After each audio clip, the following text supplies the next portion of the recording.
They pulled what was left of John Reyes out of the methane sea in a net meant for fish. 63 days he had been down there, scattered through the green dark in 10,000 frozen pieces. And the thing that found him was a small wet creature called Rigel, half amphibian, half bureaucrat, all appetite, who had been told there was a bounty on any human remains recovered before the war started in earnest. He scooped Reyes up handful by handful into a steel bucket and made a small song about it in his own croaking language, a song about money and the soft idiot luck of being alive. That was how the last war of the old galaxy began, not with a fleet, with a bucket. The Scaran Imperium had crossed the Veth line 6 weeks before. 19 colony worlds gone in 20 days, most of them human, all of them small. The Peacekeeper Concordat, the closest thing the rest of the galaxy had to a government, had answered the way it always answered, with a fleet that arrived 3 days late and a press release that arrived 3 days early. The Scarans were 8 feet tall and warm-blooded in a way that meant they radiated heat like furnaces, and they spoke a language that sounded like meat being torn, and they had decided, after 2,000 years of patient hatred, that the galaxy was now theirs. There was a rumor somewhere down in the wet end of the rumor mill that a human had once seen the inside of a wormhole and survived, that the math was still in his head, that he could open a door anywhere to anywhere and close it again behind him, that human was in a bucket. The Diagnosian was a thin gray creature with too many fingers and a voice like a wind chime. She worked in a converted slaughterhouse on a moon nobody had bothered to name, and she charged in promises rather than currency. Aaron Vell paid her in 3, a name she would not speak again, a knife she would not carry again, and the location of a Peacekeeper munitions depot that her old unit had used to resupply. The Diagnosian took the promises and bent over the bucket and began to fit the man back together, shard by shard, the way a child does a puzzle of a face she has never seen. Erin watched. She was a soldier, had been a soldier. The Peacekeepers had bred her for it across 9 generations the way humans had once bred dogs to point at birds. Narrow, fast, quick to obey, slow to ask. She was not human. Her skin was a shade colder than human skin, and her heart was on the wrong side, and her bones were laced with a metal humans did not have a word for. But she had loved a human once and she carried his child now. And the child was the reason she stood here, paying a stranger in 3 promises to put a dead man back together. The Diagnosian worked through the night. Her hands moved over the bucket and over the slab the way a watchmaker's hands move over a watch that has been dropped from a great height, patient, unhurried, refusing to be impressed by the damage. She hummed while she worked. The hum had no melody Aaron could find. It was a sound the Diagnosian made when she was thinking. And she was thinking very hard, because no one in 9 systems had ever put a fully crystallized human being back together before, and the Diagnosian intended to be the first and the last. Toward morning she stepped back, wiped her hands on a rag, and said in her winsome chime voice, "He will breathe in an hour, he will speak in a day, he will remember in a week. Whether he will be himself is between him and whatever god you people pray to." Aaron said, "We don't pray." The Diagnosian said, "Then you had better hope he does. He breathed in an hour. He spoke in a day." The first word he said, lying on a slab in a slaughterhouse on a moon nobody had named, was Aaron, and the second word he said was coffee, and the third word he said was a curse so old and so human that it made the Diagnosian laugh until she had to sit down. She had heard the word before. She had heard it from the previous human she had met. A smuggler with 1 lung who had taught her 4 such words, and then died of unrelated reasons. She had been saving the words. She had not expected to hear them spoken back to her. His name was John Reyes, and he had been an astronaut once, the way a child is a child once. NASA, the second wave, the long quiet program that had outlived 3 governments and 2 empires before a routine slingshot maneuver around the sun had folded him through a hole in the universe and dumped him out the other side, 400,000 light years from anyone who had ever loved him. That had been 4 years ago. In those 4 years he had been tortured by peacekeepers, hunted by Scarans, married in error by a sect of mantis priests, sold into a foot race on a desert moon, and shot, on average, twice a month. He had also learned the math. The math was the problem. The math sat in his head like a tenant who had stopped paying rent. It described in 17 pages of equations a human brain had never been meant to hold, how to open a wormhole anywhere in known space and route through it whatever you wanted to route. A ship, a message, a fleet, a star. It also described in the 18th page how to do something else. Something the ancients who had given him the math had specifically begged him never to do. They had not removed the 18th page from his head because they trusted him. They had not removed it because they had run out of time. The Scarans wanted the math. The peacekeepers wanted the math. John Reyes wanted to go home, and home, as far as he could tell, no longer existed. He sat up on the slab and looked at Erin and said, "How long was I a puddle?" She said, 63 days. He said, "Did you wait?" She put his hand on her stomach. He felt it move. He did not cry. He looked at the ceiling for a long time, and his jaw worked the way a jaw works when a man is deciding not to cry. And then he says, "Okay, okay, okay," 3 times, as if okay were a wrench he was tightening on something inside himself. And then he swung his legs off the slab and asked where his pants were. That is the kind of human he was. They came for him within the day. A peacekeeper command carrier dropped out of hyperspace over the unnamed moon, and a man named Scarpus came down in a black shuttle with 2 guards and a smile that did not reach his teeth. Scarpus was peacekeeper grown like Erin, but had been pulled apart and put back together with Scaran tissue in his skull. A coolant rod ran from the base of his neck into a chilled collar that hissed and steamed in the warm air. Without the coolant, his own brain would boil him alive within an hour. He had lived with the rod for 6 years. He had stopped noticing the hiss the way a man stops noticing his own breathing. The hiss had not stopped noticing him. He was the only peacekeeper alive who had survived the inside of a Scaran interrogation chamber, and he had survived it by becoming, in slow, careful stages, half of one of them. He had been hunting Reyes for 4 years. He spoke softly. "John," he said, "I'm so glad you're alive." Reyes said, "Scarpus, you look terrible, and you look reassembled," Scarpus said. "May I come in?" "No. The Scarans will be here within the cycle," Scarpus said. "They have known about your recrystallization for longer than you have. I have 1 ship. They will have 9. If you stay here, you and the lieutenant and her unborn will be on a torture rack by the next sunrise.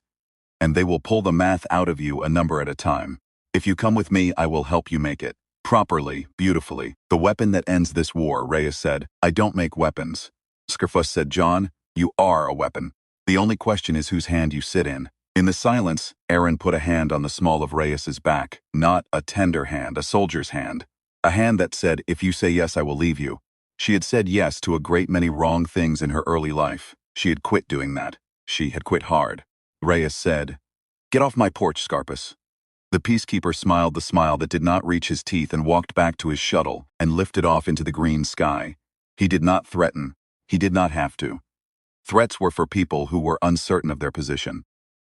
40 minutes later, the first Scaran dreadnought rolled into low orbit and began to glass the moon. They ran. The ship they ran in was called Moya. And Moya was not a ship the way a person is not a building. She was a leviathan, a creature the size of a small city, grown rather than built, who had taken Reyes and his strange found family of fugitives into her belly 4 years ago and never put them out. Her pilot was a creature with 4 arms and 1 mouth who lived in a hollow in her spine and spoke for her in a voice like a man underwater. Moya had no guns. Moya had never had guns. The peacekeepers had once tried to install them in her flanks, and Moya had grown her hull around the installations and quietly digested them over the course of a long year, the way an oyster digests a stone. She would not carry weapons. She would carry refugees. She would carry children. She would today carry Reyes and his pregnant soldier and a Scaran torpedo wedged into her port flank that had not yet decided to explode. She fled the moon on a column of biological thrust, the Scaran torpedoes carving great burning trenches in her flanks, and the family inside her braced and bled and held on. The family. He had not expected to have one of those. There was Dargo, the Luxon, 8 feet of muscle and tentacles and old grief, an alien warrior whose people had been slaves of the peacekeepers for 200 years, and who had been falsely imprisoned for the murder of his own wife. He had a son, Jothi, somewhere out there, the way Reyes now had a son coming. There was Kiana, who was gray-skinned and bird-quick, and had been a thief on 6 worlds before she was old enough to vote on any of them. There was Regal, the small, wet creature who had pulled Reyes out of the sea, and who was technically a deposed monarch of a small, soggy empire and never let anyone forget it. There was Stark, a half-mad Bannock priest with 1 silver eye who could hold the souls of the dying long enough to tell them goodbye. And there was the voice in Reyes's head, the dead echo of Scarpus that had been implanted in him during a long bad year, a ghost in his skull he called Harvey, who wore a Hawaiian shirt in the corners of his dreams, and gave him advice on everything from quantum mechanics to which sock to put on first. That was Reyes's family. Not one of them was human, all of them were his. In Moya's command spine, with the Scarran dreadnought still painting them and Aaron quietly being sick into a bucket because the baby did not like high-G burns, Reyes looked at his family and said, "I have an idea." "It's a bad idea." Dargo said, "It always is." "There are people who can stop this war," Reyes said. "Not win it, stop it." The Eidolon. The original peacemakers. The ones the peacekeepers were copied from before the peacekeepers forgot what they were for. They're not extinct. There's a remnant. "I know where." Kiana said, "How do you know where?" Reyes tapped his temple. "He told me." Harvey, sitting in a deck chair inside Reyes's skull, raised a martini glass and winked. "They went to find the Eidolon.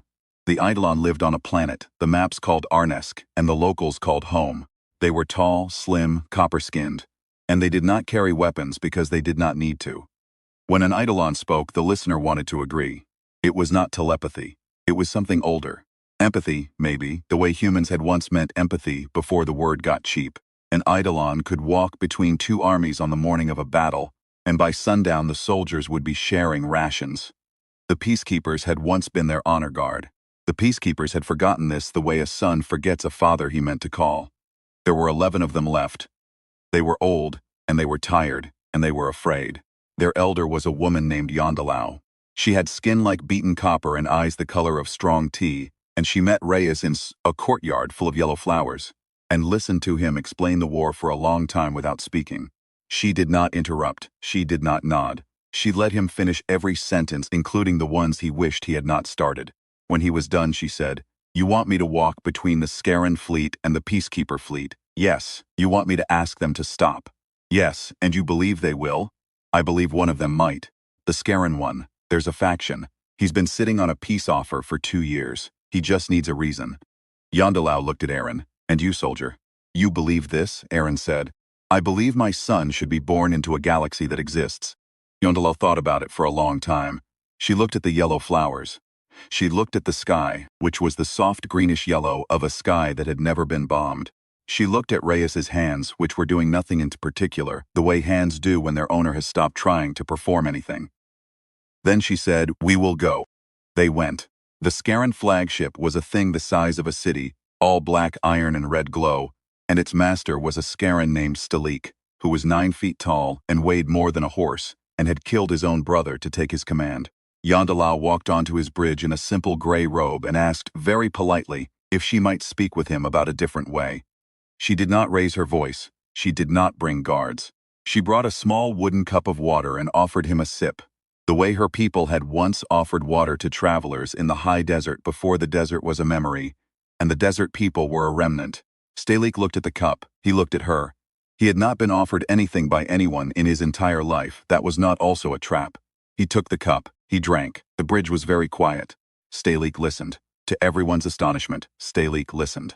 He sat on his iron throne and let the small copper woman tell him about the species his grandfather had been before the species his father had become. A species that had carried passengers, not prisoners. A species that had built libraries, not arsenals.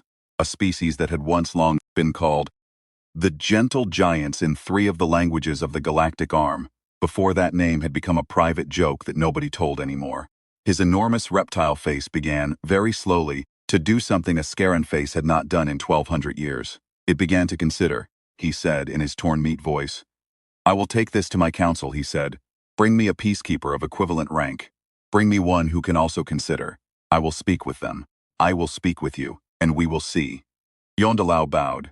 The peacekeeper of equivalent rank was a woman named Grace, and she did not come to consider.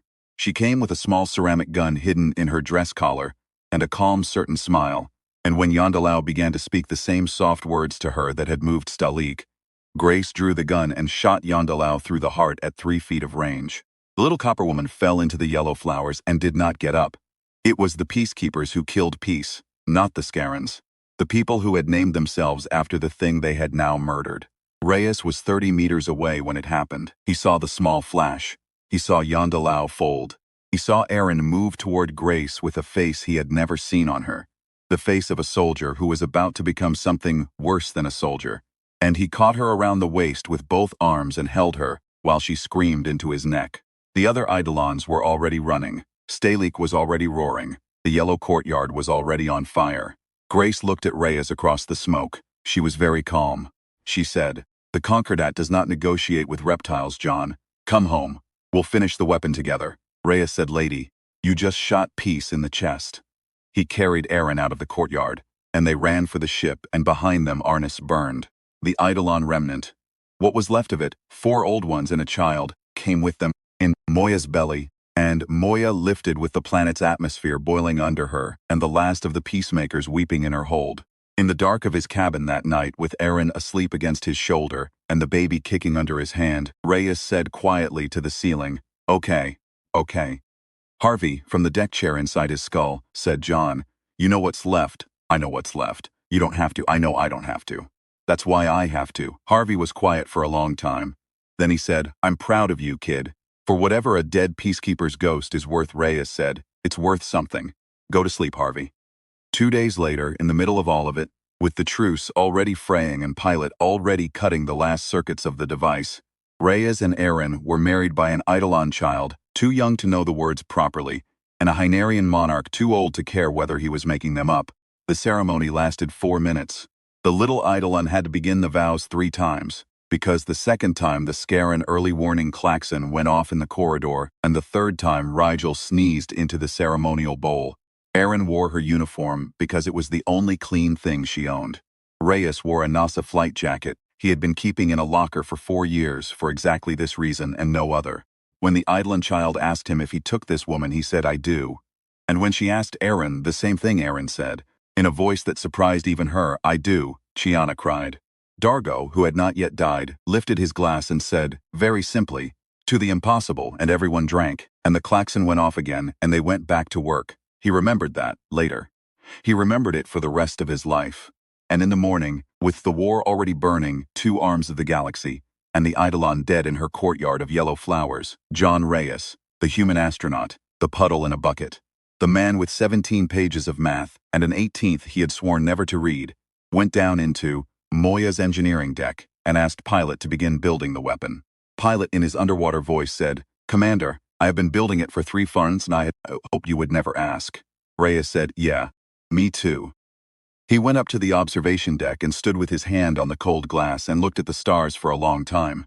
He thought about his mother, who had taught him to whistle. He thought about his father, who had been an astronaut and had taught him that being an astronaut meant you went, and you went, and you went, and you came home with what you found. He thought about the boy growing inside Aaron, him, half her, half this galaxy, and half a small wet blue planet 100,000 wormholes away. And he thought about what he was about to do. And he thought, I am about to put the safety of the entire universe in the hands of a primate from New Jersey, and that is the funniest thing I have ever thought, and it is not funny at all. He thought about Dargo, who was still alive at that moment, sitting to his decks sharpening a blade he would not, in the end, have time to use. He thought about Chiana, who was somewhere in the dark of her bunk with her face in Dargo's spare jacket, because it smelled like him. He thought about the Eidolon child they had carried out of the courtyard, who was sitting in Moya's galley right now, eating an apple that Rigel had grudgingly given her. The first apple a Hynarian monarch had ever willingly surrendered to another living being. He thought about how a human being makes a family the way a human being makes a fire, out of whatever is at hand, in whatever weather is given, and with the absolute and stubborn conviction that warmth is owed. He thought, I will not push the button, he thought. I will make them believe. I will push the button, he thought. That is the human thing. That is the only thing I have left. The Scarons came again. They came for the Eidolons who were on Moya, and they came for Reyes who was on Moya, and they came in numbers that made the ship's hull moan. 3 dreadnoughts, 11 gunships, a swarm of stinger craft thick as locusts. Moya dropped into a planet's atmosphere to try to lose them in weather, and the Scarons followed her down, and the air below the cloud deck filled with fire. They needed 5 minutes. 5 minutes to get the Eidolon child and the last 3 old ones into a transport and out and away to a hidden world where the remnant might still grow back. 5 minutes was forever. Dargo said, I will hold the corridor. Reyes said, like hell you will. Dargo put a tentacle on Reyes's shoulder. It was the first time he had ever done that. His face, 8 feet up, all ridged bone and crimson tattoos, was very calm. He said, John, my boy is on that transport. Yours is in her belly. There is no version of this where I do not hold the corridor. Get them out, I will sing. Reyes tried to say something. He could not find any of the things to say. His mouth opened, his mouth closed. Dargo waited. Dargo had always been a patient creature when it came to the small business of being loved. Then Dargo smiled. It was a terrible smile, full of teeth. When the first Scaran comes through that door, he said, "You tell him who his father is. You tell him, Dargo." Reyes said, "I'll tell him. I'll tell him myself." He carried Chiana out. She was screaming, beating at his back with both fists. And behind them in the corridor, Dargo opened up with both Qualta blades and a Peacekeeper pulse rifle in each tentacle, and he stood there with the doors locking themselves behind the retreating family, and he killed Scarans for 4.5 minutes. He killed them the way a man pays a debt. He killed them with the names of his enemies on his tongue and the name of his son in his teeth. He killed them until his rifles ran dry, and then he killed them with the blades, and then he killed the last one with his hands, and on the 5th minute, when the deck was so deep in their blood that he was standing in it, he looked up at the ceiling, and at whatever Luxon god still lived in the smoke, and he shouted, in a voice that shook the bulkheads, "I'm your daddy." Then the wall came in. The transport made it out. Moya made it out. Reyes made it out, with Chiana over his shoulder and Aaron's hand in his and an Eidolon child crying into the crook of his neck. And somewhere down in the burning city, Dargo's body lay in a ring of his own enemies, and his voice was already going into the place where Luxon voices go. In the command spine, with the ship hemorrhaging atmosphere from 6 wounds and pilot bleeding from a torn cable, Reyes walked past Chiana, who was on the deck, folded in half, making a sound that was not crying because crying was too small a word. And he walked into the engineering bay, and he looked at the device Pilot had built him. It was the size of a coffin. It was very simple. There was a panel on top with 2 recessed switches and a small white button between them. And the button glowed because Pilot had wired it that way, because Pilot understood drama. Scarpus was waiting beside it. He had come aboard during the chaos in his black shuttle, slipped in through a Scaran-blown hole in Moya's side, the way a tick gets into a wound. He stood beside the weapon with his hands folded in front of him and his coolant rod hissing in the warm air. And he looked at Reyes and at the device and at Reyes again. And he said very softly, "John, do it." Reyes said, "Don't talk to me right now, Scarpus. John, push the button. Dargo is dead. Yondalau is dead. There are 3 Eidolons left in the universe and one of them is a child. Don't tell me what to push." Scarpus said, "John, please." It was the please that did it. The please from the man who had tortured him for a year. The please from the half-Scaran who had hunted him for 4. The please from the only living being in the galaxy who wanted the weapon more than anyone, and who had finally, at the end of everything, run out of leverage and been reduced to a single word. Reyes turned and looked at him. He felt very calm. It was the calm of a man at the bottom of a well who has decided he is going to climb out using only his teeth. He said, "Beg." Scarpus said, "I am begging. That's not begging, that's asking. Beg, I beg you. Say please, please, pretty please, with a cherry on top." A pause. The half-Scaran's coolant rod hissed. His face, the part of it that was still Peacekeeper, went through something. Then he said, very quietly, "With a cherry on top." Reyes nodded once. "Happy birthday," he said. "Now get out of my sight." He turned to the device. He flipped the first switch. He flipped the second switch. He did not push the button. He went to the comm. He opened a channel that was every channel, every Scaran frequency, every Peacekeeper frequency, every civilian band, every distress beacon in 11 systems. Somewhere in a kitchen on a refugee freighter, a woman setting a table heard her radio click on by itself. Somewhere on a Scaran dreadnought, a gunner's tactical headset went live without him touching it. Somewhere a colony child listening for her father's voice on the emergency band heard a stranger instead. His voice went out into the burning sky and into the bridges of dreadnoughts and into the helmets of pilots about to fire on each other. He said, "Attention, ladies and gentlemen, and all ships at sea. This is John Reyes. I'm an astronaut. I'm from a small blue planet you've never heard of called Earth. You don't know me. That's all right. You're about to," he said. "In about 30 seconds, I am going to push a button. When I push the button, a wormhole is going to open. It will be the largest wormhole ever opened. And inside the wormhole, where you cannot see it and cannot reach it and cannot stop it, there will be a black hole. A small one at first. It will eat. It will grow. It will keep growing. It will eat this fleet, and the next fleet, and the moon that fleet is hiding behind, and the planet that moon is orbiting, and the sun that planet is warming itself by, and, eventually, in about 1,000,000 of your years, it will eat the galaxy. All of it, including the part where I am from, including the part where you are from, everything," he said. "I do not want to push this button," he said. I am going to push it anyway, unless every weapon in this sky goes cold in the next 20 seconds.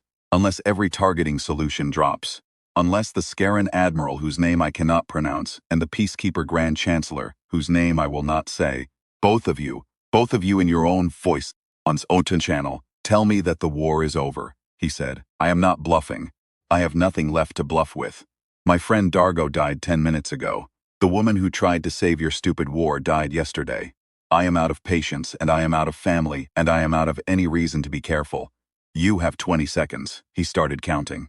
He counted out loud in English, because English was the language of his father and his mother, and the small blue planet he was not going to see again. 20, 19, 18. His voice did not shake. His voice did not rise. His voice did the small, calm work of a metronome at a funeral. On the bridges of 9 dreadnoughts, men who did not speak English heard him counting and understood every number anyway.